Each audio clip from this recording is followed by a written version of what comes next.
Hello friends, तर आम्ही आलेलो आहोत कर्नाटक राज्यातील मैसूरमधील मैसूर राजवाडा पॅलेस पाहण्यासाठी।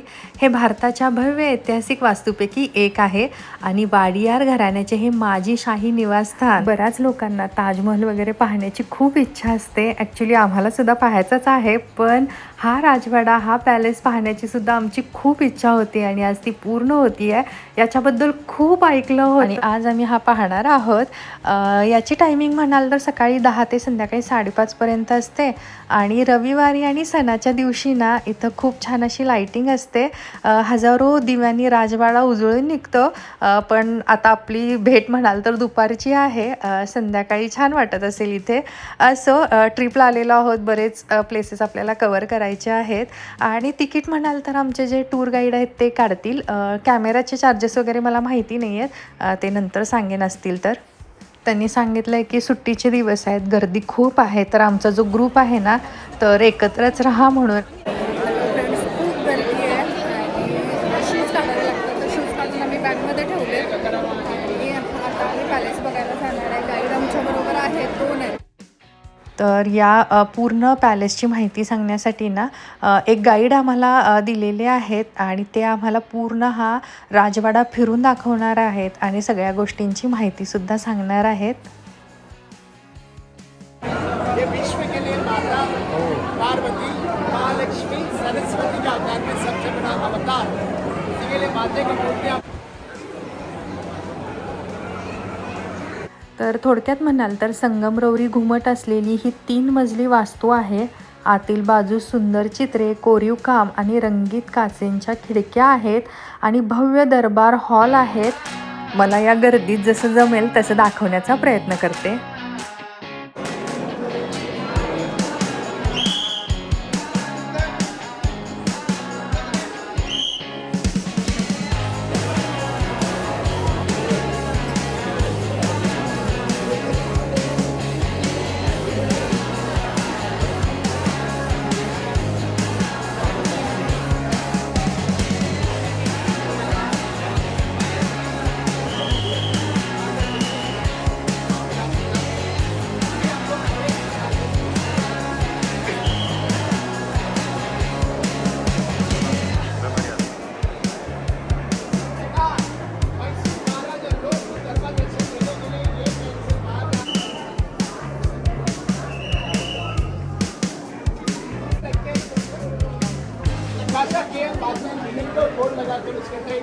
इकडं चला चला चला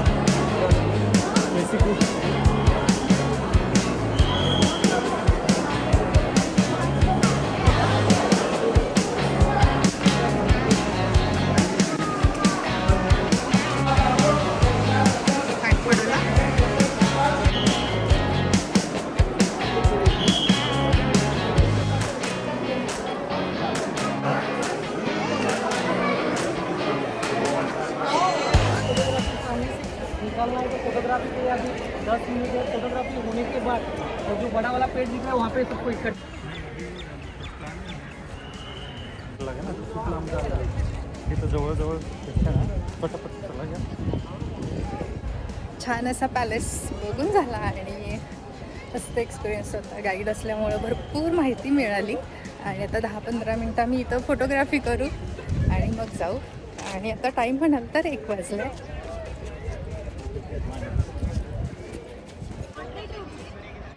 हो वा, आता ऊन वाटायला 1 वाजलेत ना। मला ऊन वाटत नाही, म्हणजे एवढं पण उन्हाळा असून सुद्धा मला असं गरम नाही फील होत आहे। तसं नाही, म्हणजे साईन काय माहिती का, मला घामच येत नाही लिटरली, म्हणजे दॅट इज द साईन। पुण्यातून आलो होतो ना, इतकी गरमी होती त्यावेळेला, घरात बसल्यानंतर सुद्धा घाम येतो। हो ना, आणि इथं आल्यावर इतकी थंडी झाली की असं पुण्यात आलं तेव्हा इमॅजिन 1 o'clock आहे हा आणि असं फिरतोय आम्ही रोम अराउंड आणि असं घामाचं हे नाहीये। हो ना, हो यस। म्हणजे माझ्यासाठी तर खूप सरप्राईज आहे, खूप प्लेझंट वेदर आहे। एवढं समर असून सुद्धा मेचं आहे। हो ना, मे, यस, मस्त पॅलेस होतं।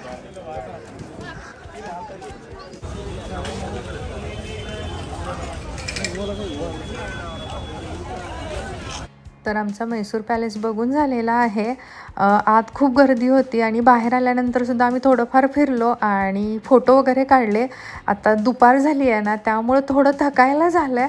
असं वाटतं की थंड पाणी प्यावं आणि 10 मिनटं डोळे बंद करून शांत बसावं. आय नो आता आपण इथं आराम करायला आलेलो नाही आहोत, वेगवेगळे प्लेसेस बघायला आलेलो आहोत आणि थोडीफार धावपळ आणि दगदग होणारच. मी म्हणते तसं की घरी गेल्यानंतर आराम करायचाच आहे. आता आम्ही चाललेलो आहोत हॉटेलकडे. हॉटेलमध्ये गेल्यानंतर पहिला लंच करू. आता जेवणाची वेळ झाली आहे, भूकही लागली आहे. आज जेवणामध्ये काय काय आहे ते सुद्धा बघूयात.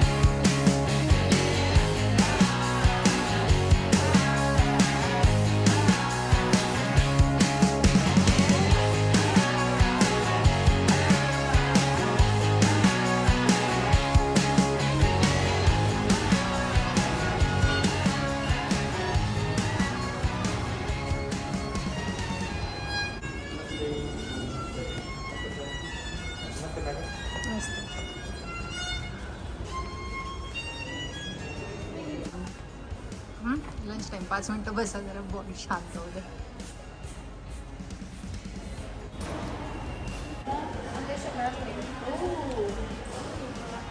ते मग ते परत पेपर घेतात.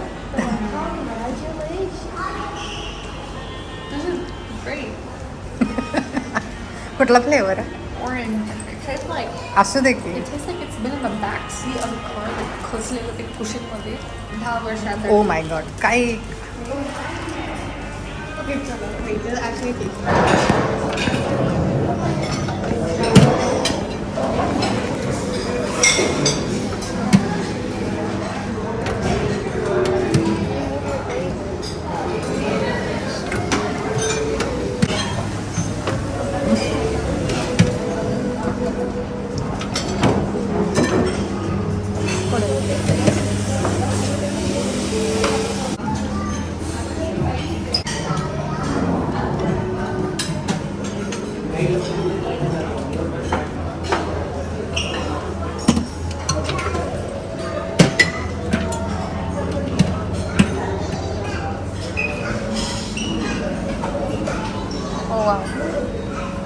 बीटरूट भेंडी, दही भेंडी.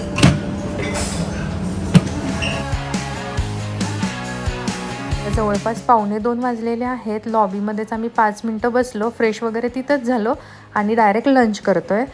एक अर्धा तासात लंच होईल आमचं 1:15पर्यंत आणि रूमवर जाऊन मग आराम करू. अगदी अर्धा तासच आरामाची टायमिंग असणार आहे, कारण पुन्हा 3:30ला आम्हाला निघावं लागणार आहे आणखीन 1-2 प्लेसेस बघण्यासाठी.